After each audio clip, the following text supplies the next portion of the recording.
واقعہ اور سنا کے بحث کو آگے لے کے چلتا ہوں. لیکن بعض واقعہ صرف فضائل نہیں ہوتے, وہ فضائل میں مصائب بھی چھپے ہیں جی. تاریخ کہتی ہے مولا امیر المومنین نے سیدہ کی چادر یہودی کے پاس رکھوائی.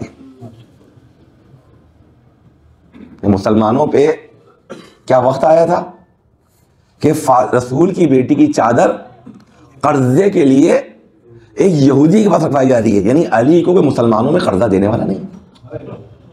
اگر آپ کے پاس اپنا بھائی ہو, آپ کو دے سکے تو آپ کسی غیر دوست پہ نہیں جاتے. وہ غیر مذہب کا کب جائیں گے؟ جب آپ کو اپنی طرف سے ناامیدی ہو جائے, بھائی میرے دوست میری مدد نہیں کر رہا, میرا بھائی مدد نہیں کر رہا, تو مجبور ہوں میں کسی اور کے دروازے پہ جاؤں. یہی ہے نا, جب تک اپنی طرف سے آپ کو مدد مل رہی ہوتی ہے آپ کسی دوسرے دروازے پہ نہیں آتے. اب تاریخ نے جملہ نقل کیا, مولا کائنات نے یہودی کو چادر رکھوائی تاکہ کچھ قرضہ حاصل کر سکے. یہ تو علی کی مظلومیت. لیکن چادر کا اپنا کمال کیا ہے کہ وہ چادر وہ تھی جس کو پہن کے سیدہ کونین نماز پڑھا کرتی.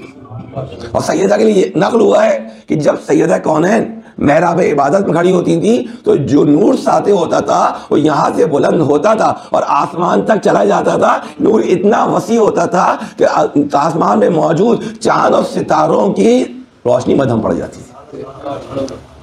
اب اس چادر کو جب یہودی نے رکھا اپنے پاس, اب رات کا وقت ہوا, وقت نماز ہوا, اس نے اس کو اپنے سامان رکھا ہوا ہے, دیکھتا اس میں سے نور ساطع ہونا شروع ہوا. جب نور ساطع ہوا تو گھر والے آئے کہ بھائی کیا چیز ہے اس میں, اس صندوق کو تم نے کیا رکھ دیا کہ اس میں تو نور نکل رہا ہے.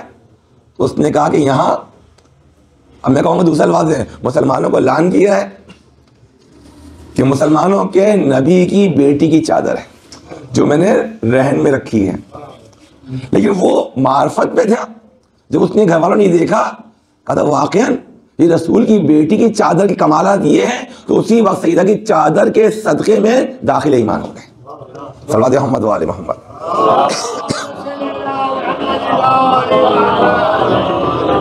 تھوڑا سا اشارہ میں کل کی اگلی بحث کی طرف, کل جو گفتگو ہوگی اس کا اشارہ کروں انشاءاللہ, پھر ربط مصائب. ایک جملہ میں نے موضوع میں تھا مدافع ولایت, کہ واقعاً کیا سیدہ کو, رسول کی بیٹی کو اس لیے مارا گیا کہ وہ محمد کی بیٹی تھی؟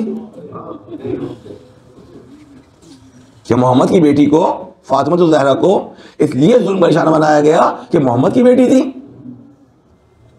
نہیں, ایسا نہیں ہے. فاطمہ کو ظلم کا نشانہ کیوں بنایا گیا؟ کیونکہ وہ علی کی زوجہ تھی, اور علی کی زوجہ ہوتے ہوئے علی کے ساتھ کھڑی ہوئی تھی, علی کے ساتھ موجود تھی, علی کا دفاع کر رہی تھی.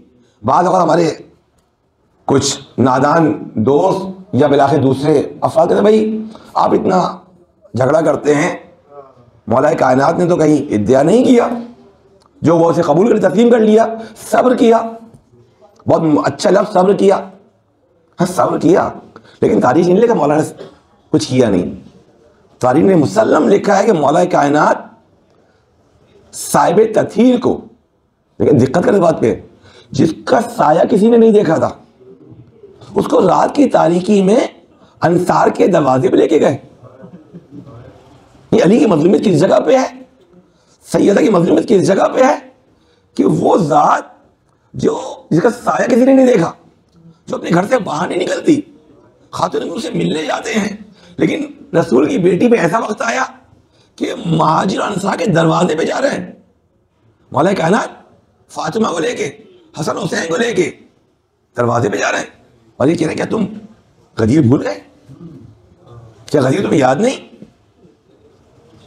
اسی لیے جو خطبہ نقل ہوا ہے جسے خطبہ غدیر کہتے ہیں, اگر آپ اس میں توجہ کریں, غدیر کو سیدہ نے آخری خطبہ فدا کہتے ہیں. اگر اس میں توجہ کیا ہے, فدا کو سیدہ کونین نے آخری مطلع کیا ہے, اس سے پہلے وہ اصل مسئلے کو بیان کیا ہے. انشاءاللہ کل اسی پہ گفتگو ہوگی کہ فدا کیا تھا, کیا سیدہ کونین اس باغ کے لیے گئی تھی, وہ سیدہ جس کے لیے قرآن کہہ رہا ہے یتیمون طعام علی حبہ, جو مسکین کو, یتیم کو, اسیر کو پروردگار کی محبت میں کھانا کھلاتا ہے, ایسا کھانا کھلاتا ہے, اپنے پاس سے افطار کا انتظام تھا وہ بھی دے دیا. ایک مطلب آپ کے پاس بہت دیا ہے خدا نے، آپ نے اس میں سے 5% دیا، 10% دیا، 50% دے دیا. یہ مطلب جو کچھ ہے سب دے دیا اور خود بھوکے سو گئے، اگلے دن بھوک کے حال میں روزہ رکھ لیا. وہ سیدہ کیا باغ کے لیے جائیں گی؟ مالے دنیا کے لیے جائیں گی؟ لیکن ایسا نہیں تھا، بلکہ جس مقصد سے سیدہ کونین گئی تھی، ظالم بھی سمجھ رہا تھا کہ سیدہ رسول کی بیٹی فدق لینے نہیں آئی. اگر آج ہم نے فدق کو دے دیا تو یہ ہمارے تابوت میں آخری کیل ہوگی. اگر ہم نے فاطمہ کی بات فدق میں مان لی تو فاطمہ یہاں بس نہیں کریں گی بلکہ سلسلے کو لے کے آگے بڑھیں گی انشاءاللہ اسی چیز کو کہ بالآخر سیدہ کونین فدق کو کیوں لے کے بڑھی آگے، اور فدق کے ذریعے سیدہ کا مقصد کیا تھا.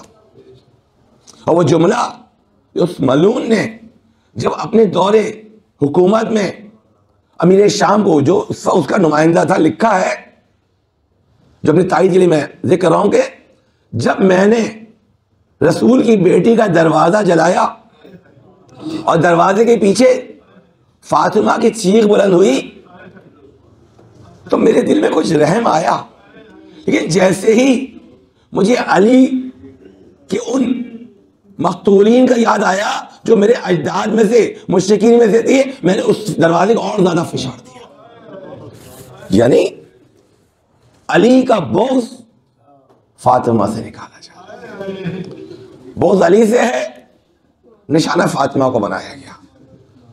اور علی کی ذات واقعی کسی نے کیا صحیح کہ اولین مظلوم عالم، کہ ایک علی جیسا شجاع اس کے سامنے اس کی زوجہ پہ ایسے لئی افراد جو میدان میں کھڑے ہونے کے قابل نہیں تھے، تاریخ آپ کے سامنے ہے، ہاتھ اٹھاتے ہیں، رسول کی بیٹی کے سامنے ہاتھ اٹھاتے ہیں، لیکن رسول کا یہ نمائندہ کچھ کرنے سے قاصر ہے. رسول سے کیے وعدے کو نبھانا ہے.